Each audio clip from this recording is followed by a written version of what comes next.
Greetings and bienvenue, Midnight Crew. Thank you for returning to this broadcast, and welcome to new viewers joining us for the first time.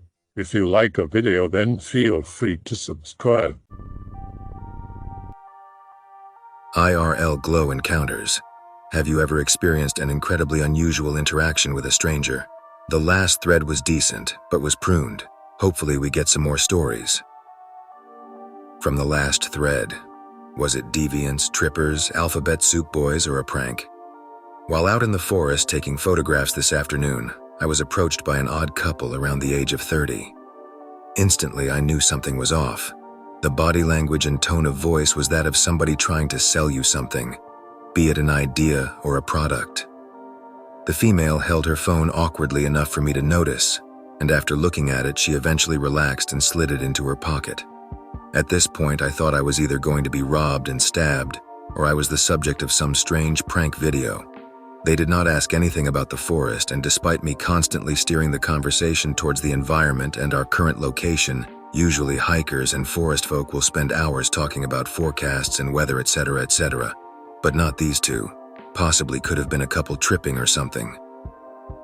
At night, I was walking to my friend's house to watch a fight on pay-per-view. As I was buying alcohol, a crying homeless lady hit me up for some change. When I gave it to her, she thanked me and said she needed it but was not worthy of it because of what she did early in life. She was speaking Spanish. It was in Los Angeles. Didn't pay much attention to it since a lot of messed up shit happens in Mexico. As the fight had started and getting buzzed, the crying old lad got close to the apartments we were at. The neighborhood basically shooed her off and told her not to bring her annoying self again. Now, at the time the internet was just beginning, we were too old for urban legends, and the crying homeless lady didn't seem threatening. Now, most of us here on /x/ are familiar with a certain Mexican urban legend. The urban legend in question would put the old crying lady as a boomer the same age as a certain entity from that urban legend. Be on the train to uni. Train is one that stops at every stop, making at least one stop every 5 minutes or so. Halfway through the trip, see a guy in business attire, 2 enormous carrier cases, and one of those old leather briefcases. Never seen a businessman come in at this stop. He sits on the other row of seats across the walkway. Proceeds to get a laptop out, just normal. Stop paying attention. Conductor comes up, everyone has to show they have checked in. The guy didn't check in. Okay, sir, you can check in at the next stop. Next stop, guy just casually walks out to the station, presumably to find a terminal to check in. Takes a long-ass time. Train doors close again, and the train starts moving. The guy left everything behind in the train. Not sure what to do. Other passengers don't really know what to do either. 3 stops later, the guy walks back in as if nothing happened. Even the conductor doesn't really know how to react, so he just checks his pass if it's checked in now. Guy just sits down and continues using his laptop, as if he only went out for a minute for a tinkle or something. This guy somehow managed to be there 3 stops further, and I still have no clue how he could have possibly done that. The train was entirely connected, so it rules out he simply boarded another part. Not only that, but even if he took a taxi or something, it would take him far longer than by train. I pulled an all-nighter one night for no real reason other than convenience. Once it was about 7 a.m., I decided to take a morning walk through my city to a small, hilly, wooded area tucked away and boxed in by city streets. Not so much a park, but more like a trail biking area that had fallen out of use, or land that just hadn't been developed by whoever owned it. I walked my way up to the ridge of the tallest hill and expected to be alone, but there was someone standing up there, enjoying the view. He was an older man, at least 50, but not so old that he would have had trouble with the steep hill. I didn't want to bother him, so I continued up the ridge and eventually doubled back. I encountered him again, and this time he spoke to me. Enjoying a nice morning walk? Yeah, it seemed like a nice day for it. It sure is. Have you been to these woods before? Yeah, I live kinda nearby. You? Oh, yes, right on the corner there. I come up here every now and again when the time is right. Have you seen the maze? Huh? No. What maze? There's a maze of stones that you can see from the bottom of the ridge. If you keep heading this way, you'll see it, but, be careful. Sure, I'll be careful. Why? There's mysteries in these woods. Enjoy, but watch yourself. I continued down the ridge, and I could see that in someone's backyard they had fashioned a kind of circular labyrinth out of stones placed into the ground. I'd been to this area before, and I was fairly familiar with it, but I'd never seen the maze before. To be honest, what the old man said had excited me a bit, since it was such a strange thing to say, but I didn't take it too seriously. But every time I've been back since, I've never seen that maze again. I've gone up and down the whole ridge, and it's just vanished. No idea what happened to it. I was about 10 years old when I was walking my dog. I was walking home when my dog suddenly freaked out and started running down one of my neighbor's driveways. I tried to pull her back and was starting to leave when some guy walked out of the house with his hands in his pockets and started saying hi to me. He also asked me how my mother was, and I remember him knowing a bunch of personal information about me, even though I'd never met him before. I panicked and walked away and told my dad about it. He said he doesn't know anyone living at that house, and I never saw him again. It creeped me out so much, and it creeps me out even more now that I'm older. Like, was this guy a Minecraft stalker? Did I imagine the whole thing? I have no idea. I live in Miami. I once ran into a homeless person and he had asked me for money. I said no, but I'd buy you a meal if you want. He agreed, so we went to a fast food joint, sat down and had a conversation about him and his situation that he was in. When we walked down the street, I asked where he was headed, and I said, "Me too." "Let's catch the bus, and I'll cover your bus fare." He agreed. We waited on the bus to pull up once the bus pulled up, and the door opened, and I jumped on. I got close to the toll box on the bus, and the driver shut the door behind me. I was like, "Hey, there is a guy behind me. He needs to jump on too." The driver looked at me crazy and said, "What are you talking about? It was just you at the bus stop. Nobody else." I couldn't believe what she was saying. I asked her to open the door, and I looked out and saw nobody resembling this man. Not even down the sidewalk, like maybe he took off once I turned my back or something. It was the craziest shit I experienced. It felt like a bucket of ice water was poured onto me from head to toes. At this point, I was too scared to jump off the bus. I paid the toll and took a seat. I took a ride on the bus trying to figure out WTF happened within the last hour that had passed. Because it couldn't have been for that. It was crazy. Nothing like this has happened before, or ever again. Every now and then, beings from the upper realms descend down to the earth in the form of a homeless person in order to survey mankind's current level of generosity, kindness, patience, and compassion. I have yes. This isn't exactly paranormal, though. Just batshit balls nailed to the wall schizo. This is the story of the crazy black shaman. It's about 10 years ago. Probably almost to the date because it was summer. I was still in college at the time and remember it being hot that day. But it's Florida, so that could be any time.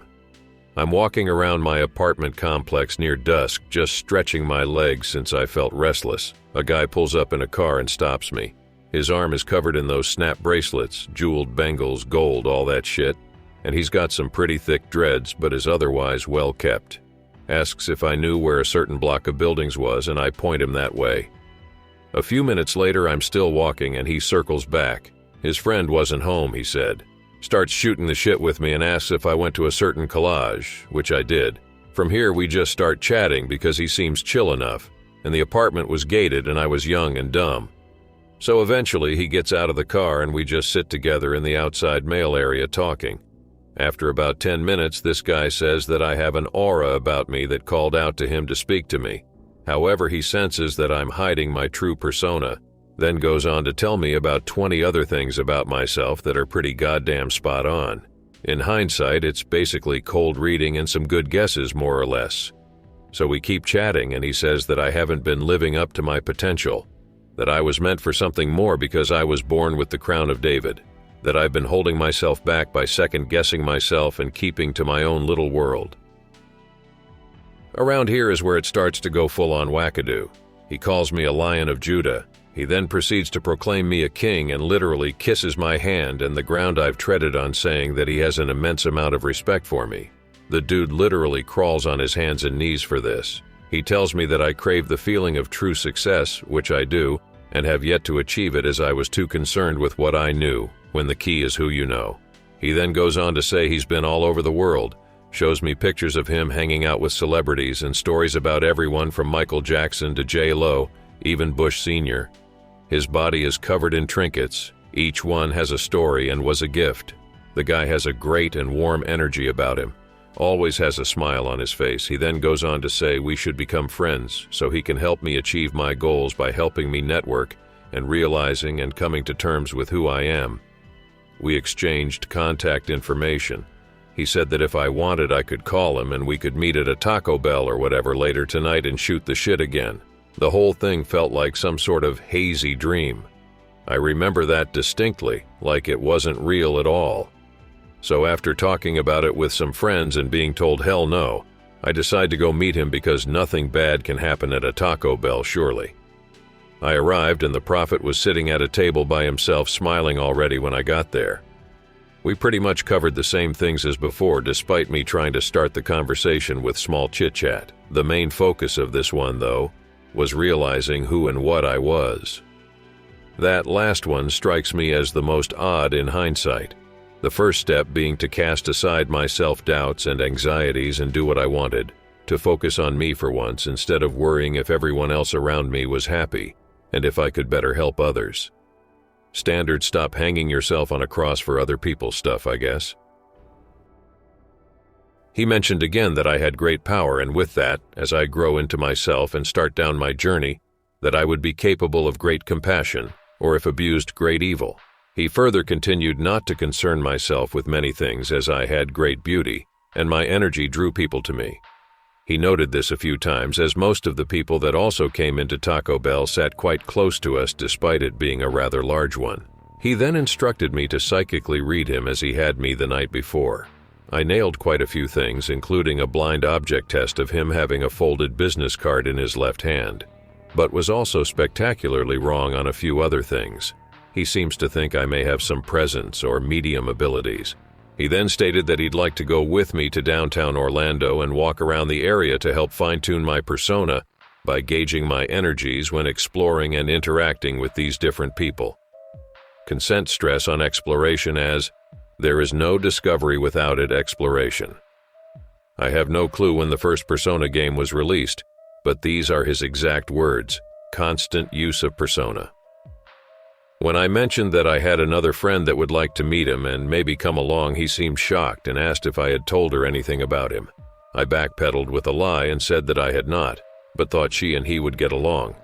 He stated that the trek would be about me and that if she wanted to meet him, she certainly could, but wanted to focus on solidifying my foundation first.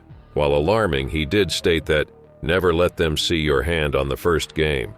You're still building yourself. If you let her in, you're giving her the blueprints to your foundation, and who knows, she might have it in her head to take out a load-bearing stone one day and fuck you up. I eat a taco and say I'll think about it and leave. We exchange numbers. The weird dream-like feeling hits again during the meeting and drives back. The next day he began texting me on my phone, a phone I no longer have for reasons that will become obvious. This is an excerpt I had saved of it. Him. I had seen you walking around for a long while and always wanted to talk to you. Me, hey, do you mind if I bring another friend along? Him. No, you cannot do that. This is your foundation. It must be about you. He pretty much sent that follow-up instantly. We go back and forth a bit more, but there's no small talk, it all goes back to me. In both texts and the meeting he asked if I had mentioned him to anyone after this. He seemed rather intent on knowing. Red flag even to a dumbass like me. The next red flag came after more texts which made it clear that he was way too interested in me. Every time we've talked, he just seems a bit too peppy and focused on me. Every conversation is about me and my potential. Not even my father or preacher, which I had a great relationship with, ever had the amount of interest this guy had for me. On reflection, it's chilling, sort of how cheery Ted Bundy was. My gut reaction after about 2 nights while speaking with him after the meeting was a resounding no to his downtown trip. Even by his own advice, I'm making the right choice. I searched his name and number and he's clean. Too clean to the point of a possible alias. No, I did not keep track of any of that after all these years because I desperately wanted to forget and move on. I text him back and say, I don't think I can continue this and that I don't think I'll do another meeting and think we should go our separate ways. He calls immediately and there's agitation in his voice. I don't remember much of what was said, but I call the phrase, I'm very disappointed and hurt. I apologize and hang up. An icy feeling of dread washes over me at this point, even though I was sure I had just cut the cord.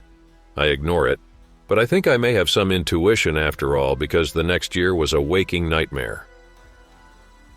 He continues texting me off and on asking how I am and if I've reconsidered. I tell him I'm sticking to my last message, but wish him well. He keeps texting me multiple times a day every day for the next week. I eventually delete his contact from my phone and I block his number. A few weeks go by and I see his car in the distance of the apartment complex. I freeze, but remember, hey, he had a friend who lives here, not a big deal, and just walk in the opposite direction. When I go to my part-time job or college, I see his car parked in parking lots before I arrive, sometimes on the road. Maybe it was my imagination, but I could swear it was him. It was one of those old boxy Volvos with a yellow Billabong sticker on the back bumper and a CD hung from the rearview mirror. It's been about a month since I last texted him, and I'm in the Target on the corner of Goldenrod and University in Winter Park, Florida, just shopping for some bullshit. I can't even remember what I was buying, but that dreamlike feeling hits me again, and I look forward to a plastic display and caught something. In the reflection, he's behind me, about 20 feet away in another aisle, not shopping or looking at anything. He's just standing there, looking dead ahead at my back. I walk on and pretend not to notice, but leave the store without buying anything. The next day I drive to Walmart and buy a hunting knife. On the way home I stop by the police department and they say they can't help with anything. At this point my stress is through the roof. That's when I get it. A text when driving home from an unknown number. How are you? Hope you're well. Do any fun shopping? Every day from then on I'm clutching this knife, carrying it with me everywhere. Almost once a week I get a text from a new number asking something or talking as though a conversation was being continued. Foolishly, I typed out once asking who it was. Come on, Anon. It's me, your friend. Your persona should have told you that. I can feel the color drain from my face. Everywhere I went, I either saw him out of the corner of my eye or his car parked somewhere I was going on the road, either imagined or not. He's still texting me, always from different numbers. Even at Christmas. I moved apartments later that year to live with my sister, and for a long while everything is fine and quiet. Then the knockings start. About once every other week when I'm home alone, there's a knock. Always a random night of the week. The text messages stop, and for a while the knockings do too. It's been almost a year since I had seen him at Target. My sister and I are home, and there's a pounding on the door. There's a desperation behind it, and the dream feeling comes back. It goes on for a full 3 minutes before it stops. She's wide-eyed and begins to quietly sob. Later on, alone in my room, I come to that feeling myself. Text messages continue. It's fun going to new places, don't you agree? I get a new phone, new number, everything. I have a friend drive me to a lot and trade in my car. My sister and I move apartments again and terminate our lease. I got a new job. A bit anticlimactic, but I haven't heard from him since and now possess a very large collection of guns. My new apartment layout also affords me an overwatch position with a kill zone and single point of entry. I started working out and became more aggressive in my career, basically transforming as a person. I haven't thought about the crazy black shaman in a while, but looking back as I've typed this, I almost think he got the change he was looking for in the end. TLDR. Stalkers are scary. Buy a gun. Be 17th, hang out at friend's house all summer smoking and drinking after work. One day some guy and his family show up. Guy tells us to call him Hobo. Tells us he's in the special forces and that he's collecting disability checks for a training accident. We assume he's just a compulsive liar. Smoke and drink with him. Listen to his stories, mostly nod and smile. One day he asked me and my friends if we wanted to go to McDonald's. Go through the drive-thru. Get our food. Hobo randomly pulls out a massive wad of 100 bills. I assume it's just money he's saved up and he's showing it off. My friend in the passenger seat is staring. Ask him what's wrong. He says he just watched the guy in the window hand it to him. Hobo laughs. Hobo eventually moves out. Initially told he was kicked out after an argument with my friend's mom. Learned later on he packed up and left one night and told them to say if anyone asked, she kicked him out. The Glowies are real. They live in the underworld all around us. A little reticent to post this, but I think I met a sociopath or possibly a psychopath the other night. He bummed a smoke from me. I was smoking weed that night and he joined me. This guy was in my house. It's so hard to describe, but he made me feel really unsettled. He was trying to exert his dominance in strange ways. His ego was running the show for sure. He also used lots of unnecessarily big words and name-dropped 4chan. At one point, he mentioned that he thinks he could take me in a fight, and I told him to leave. He started trying to psychoanalyze me, asking me personal questions about my upbringing, etc. Kept asking me for smokes, and when I'd say it's time to leave, he'd be like, "Let me just ask you one more thing." Shit like that. And his questions would be just interesting enough to warrant some type of response.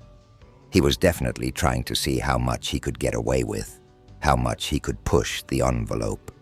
Once he saw that despite the way I look, my size, and my background, that I'm actually very slow to anger and act aggressively, and once he saw that he wasn't able to push my mind to the tipping point, I think he started to get bored, like it was all a game to him. He told me I more than likely had a very high IQ, to which I disagreed. Then he would ask me something like, "How many people did I think my mom has slept with?" Like I want to think about that, or even give a damn in the first place. I think he was surprised with my level of composure, confidence, and ability to not take him, myself, or life in general too seriously. He verbally and psychologically got away with as much as he could with me.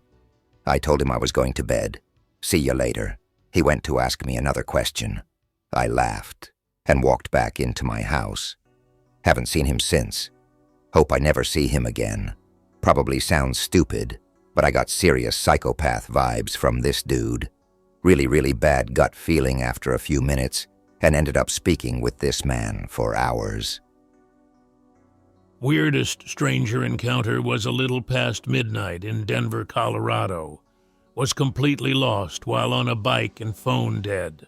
Finally get to gas station that lets me charge long enough to call roommate to come pick me up. Waiting on the curb outside the gas station, just writing in my thoughts notebook. Strange guy, probably mid-20s, sits on the curb next to me. Didn't notice him until he started to sit down. Clean looking, but most likely homeless. Looks over at me and calmly asks, "Are you dead?" Confused, I say, "What?" He replies, "I don't know how else to ask, but are you dead? I think maybe it's street talk for carrying drugs or something. And tell him if it's code for anything, I don't know." He says no, and tells me there are a lot of dead people walking around Denver. Tells me they put off a distinct sweet smell. Intrigued, I ask him how we would know if we're dead. He changes the subject, asking if I can give him a ride to Colfax. Weird, because he can clearly see I just there with a bike. Did he know I had a ride coming? I give him a ride mostly because I want to talk some more. He talks really calm and quiet-like. During the ride, goes on to tell me about how he used to work for a funeral home, driving the dead. Tells me that Denver is demonic.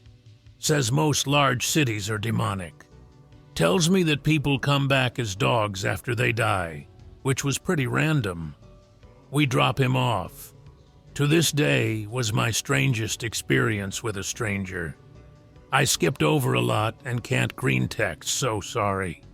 It was most likely a druggie, but the way he talked didn't seem like it.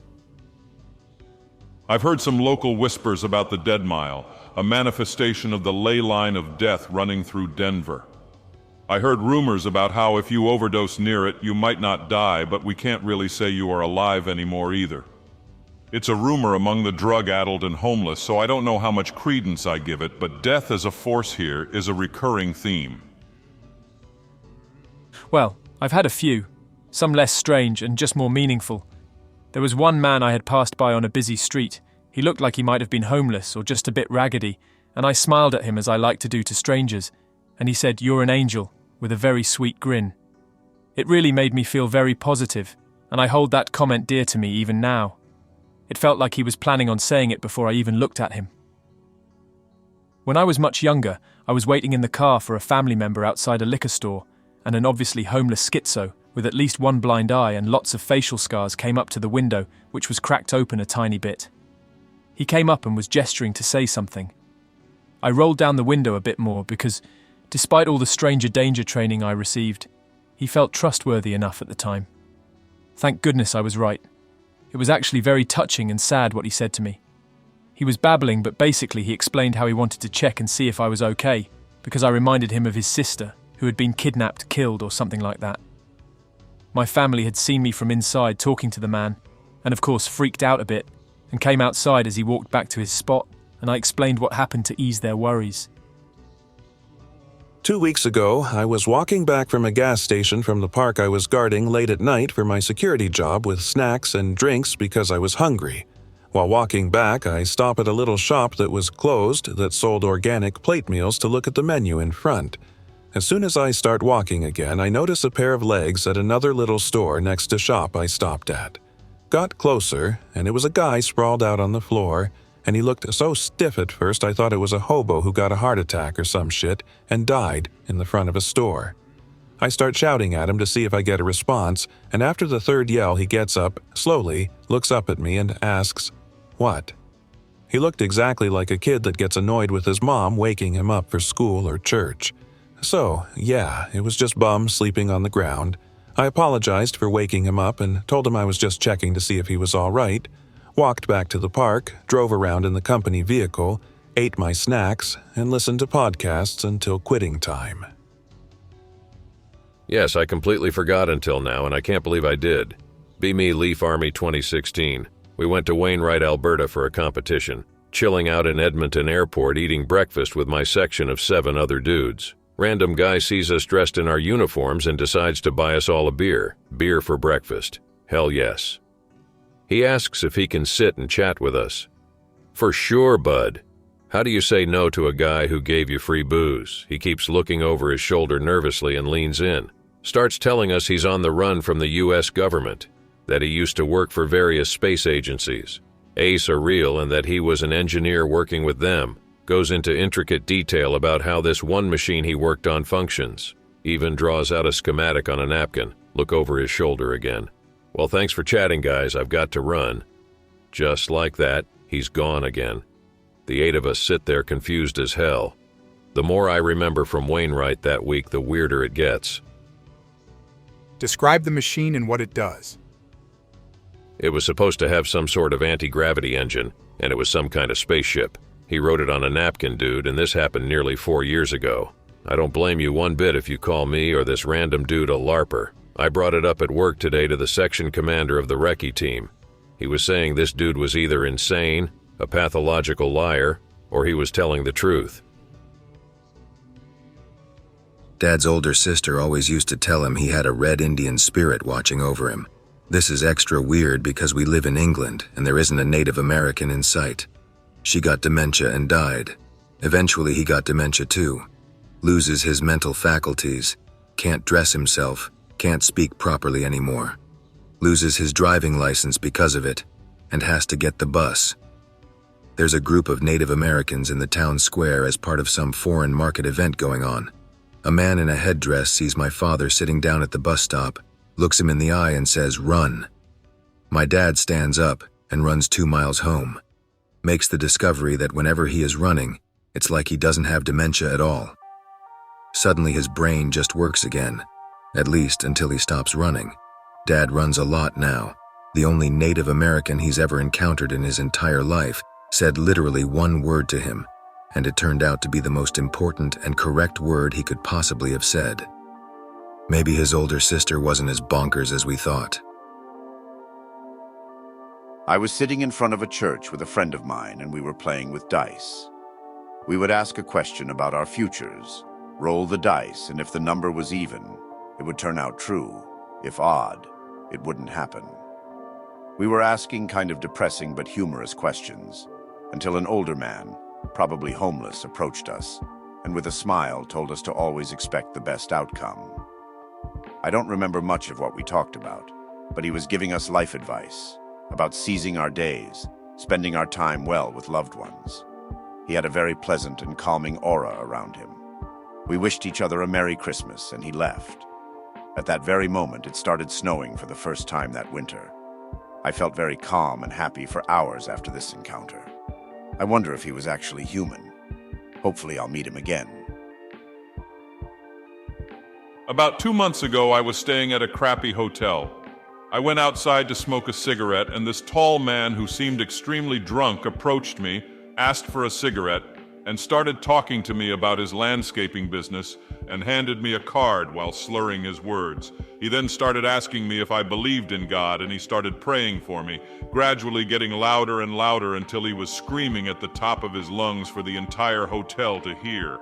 I was scared, and he told me to sit down and give him another cigarette. He grabbed my head and started praising Jesus and placing blessings on me for about 4 or 5 minutes, holding my hand and shouting at the top of his lungs into the darkness about how the devil has no power, only God has power, and I was a child of the Lord. I was way too afraid to get away, or he might hurt me, so I just kept nodding and pretending to go along with it. Then he grabbed my shoulders and pulled us so our backs were on the sidewalk and his hand on my head, his feet in the air, screeching like a banshee, and I was desperate to just get the hell out of there, but there was no way I could outrun him or fight back. After about 6 minutes of this, a couple came walking by and he stood up and approached them. I immediately got back in the building and never told anyone about it until now. Fucking Austin, man. I hope that you enjoyed tonight's broadcast. If you enjoyed tonight's story, then please subscribe to the channel as more Greentext will appear daily. A new broadcast will appear when the clock strikes midnight Central Time.